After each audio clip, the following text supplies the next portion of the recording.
Феррари 355 GTS 98 года, 380 лошадиных сил.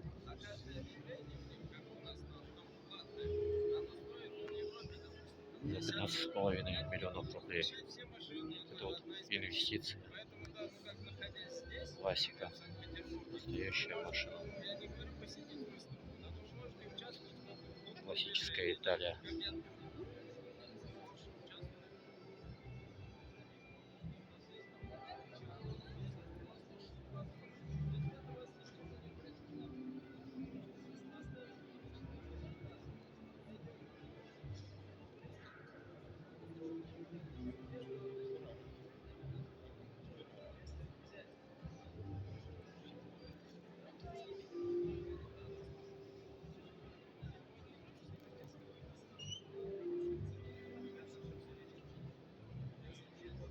Итальянская классика.